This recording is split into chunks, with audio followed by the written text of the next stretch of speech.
Hello everyone, today in this video we are going to discuss about the Cornelia Sorabji.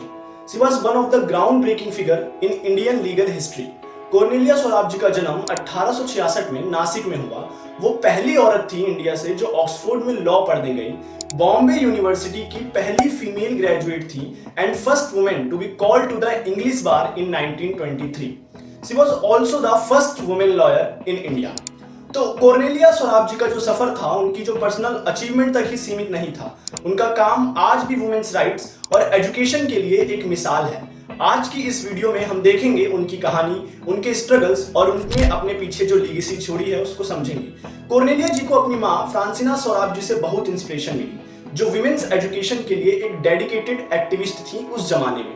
फ्रांसिना ने पुणे में कई school establish किए जहां women's को एजुकेशन दी जाती थी।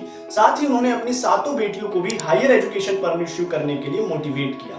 कॉर्नेलिया जी की शुरुआती एजुकेशन एक यूनिक कॉम्बिनेशन थी, होम स्कूलिंग और मिशन स्कूल्स। जब उन्होंने बॉम्बे यूनिवर्सिटी में एडमिशन लेने की कोशिश की तो उन्हें जेंडर बेसिस पर रिजेक्ट कर दिया गया, लेकिन उनका डिटर्मिनेशन उन्हें डेक्कन कॉलेज में एडमिशन दिलाने में सफल रहा, जहां उन्होंने फर्स्ट क्लास डिग्री हासिल की। अब जब कॉर्नेलिया जी ने फर्स्ट क्लास डिग्री हासिल करने के बाद ऑक्सफोर्ड में एडमिशन लेना चाहा तो वहां भी उन्हें जेंडर के बेसिस पर इनिशियल रिजेक्शंस फेस करने पड़े, लेकिन उन्होंने एक प्रोमिनेंट इंग्लिश विमेन से मदद मांगी जिन्होंने उनके लिए फंड रेज किए, जिसके बाद उन्हें एडमिशन मिला और 1889 में कॉर्नेलिया जी ने ऑक्सफोर्ड के समरविले कॉलेज में लॉ पढ़ना शुरू किया। लेकिन वहां भी उन्हें काफी चैलेंजेस का सामना करना पड़ा। उन्हें मेल स्टूडेंट्स के साथ एग्जाम देने से रोका गया।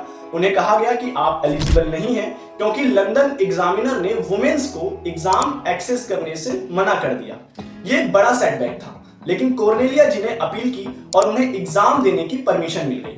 उन्हें बैचलर्स ऑफ सिविल लॉ का एग्जाम पास किया, लेकिन डिग्री नहीं दी गई क्योंकि औरतों को एज एन एडवोकेट रजिस्टर करने की इजाजत नहीं थी। 1894 में इंडिया वापस आकर कॉर्नेलिया जी ने पर्दानशी औरतों के लिए एडवोकेसी शुरू की। अब ये पर्दानशी क्या? पर्दानशी यानी वो वुमेन्स जो वेल्ड हैं और मर्दों से बात नहीं कर सकती या उन्हें बात नहीं करने दिया जाता, जिन्हें दबाया जाता। उनका मिशन था इन औरतों के लिए एक लीगल आवाज बनना। इस वक्त उन्हें सिर्फ ब्रिटिश एजेंट्स के लिए प्ली दाखिल करने की परमिशन थी, लेकिन तब भी उन्होंने इन वुमेन्स की लीगल एजुकेशन को कंटिन्यू किया और उन्हें एजुकेट किया। कॉर्नेलिया जी ने 1897 में बॉम्बे यूनिवर्सिटी से एलएलबी की और 1899 में इलाहाबाद हाई कोर्ट के प्लीडर एग्जाम को पास किया, जिसके बाद कॉर्नेलिया जी का काम दिखने लगा और उन्हें 1904 में बंगाल गवर्नमेंट की तरफ से लीगल एडवाइजर बना दिया गया। ये उनकी पहली ऑफिशियल रिकॉग्निशन थी। 1907 तक उन्होंने बिहार, बंगाल, उड़ीसा और असम में भी कई वुमेन्स को अपनी एडवोकेसी के जरिए हेल्प की। 1920 तक ऑक्सफोर्ड ने वुमेन्स को डिग्री देना शुरू किया और इंग्लिश बार ने उन्हें लॉ प्रैक्टिस करने की इजाजत दी।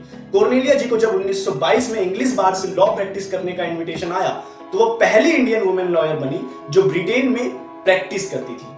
कॉर्नेलिया सोराबजी की लेगेसी आज भी हमें याद दिलाती है कि वुमेन्स राइट्स और एजुकेशन कितने जरूरी हैं। उनकी कहानी हमें इंस्पायर करती है कि हम भी अपने राइट्स के लिए लड़ते रहें और साथ ही आज हम ये भी समझते हैं कि कॉर्नेलिया जी ने न सिर्फ अपने लिए बल्कि जितनी भी विमेन्स थी उनके लिए एक रास्ता तय किया। उनकी कहानी को याद रखना और उनसे इंस्पायर होना हमें मोटिवेट करता है कि हम भी समाज में जेंडर इक्वालिटी और वुमेन्स एम्पावरमेंट के लिए काम करें। आज की इस वीडियो में इतना ही। अगर आपको ये वीडियो पसंद आई हो तो इसे लाइक करें, शेयर करें अपने दोस्तों के साथ और कमेंट करके बताएं कि किस लीगल पर्सनैलिटी के बारे में आप अगली वीडियो चाहते हैं। Thank you so much.